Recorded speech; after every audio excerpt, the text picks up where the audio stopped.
boys and girls, so we're first going to start looking at, welcome back to our lesson. We're first going to start with what do these words have in common? What do these words have in common? So let's look how they're spelled, what they look like, and let's dive into what I really mean by that. What do they have in common?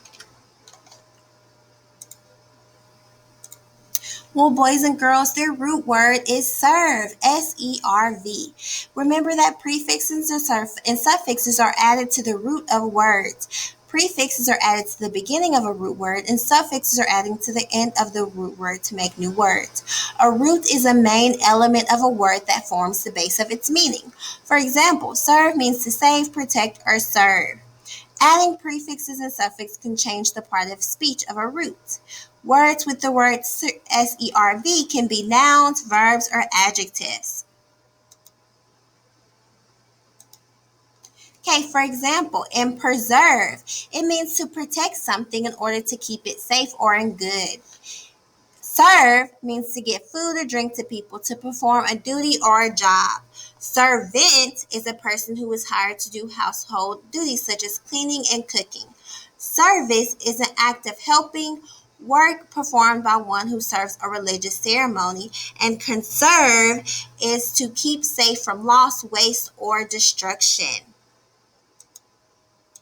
Okay, so let's look at some of our spelling words. Apprentice. Apprentice is a person who works for another in order to learn a trade. For example, she worked as an apprentice to show how to make quilts for her grandmother. Expert is a person who has a lot of experience in a job or activity. For example, James was an office expert and had worked there for 30 years. So apprentice is someone who works for another trade that's new, and an expert is someone that has a lot of experience in something. So apprentice is an antonym of an expert. An expert is an antonym. They mean opposite meanings. Your next core vocabulary word is democracy. It's a government where the people vote to choose leaders.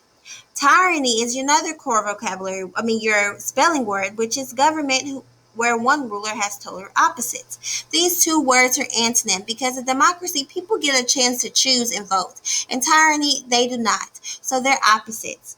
Your next core spelling word is extraordinary. It's unusual because of how good something is.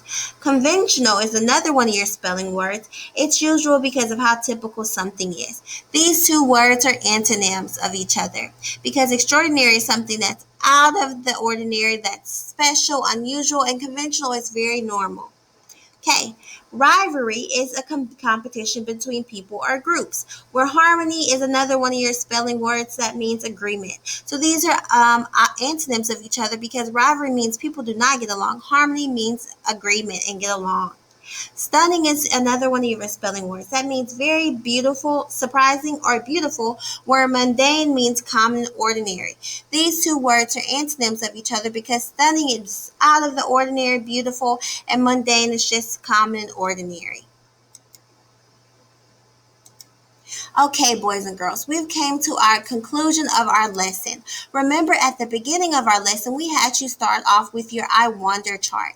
And on this portion of your lesson, this is at the very beginning, we had you type some of the I wonders, things that you might wonder about, or you have questions just from reading our title of our chapter and just before we even dive into our lesson. And now that we're at the conclusion of our lesson, I want you to fill out the portion that said I learned. So what are three things that you've learned throughout this lesson? From reading all the way into your language morphology, just three different separate things, boys and girls.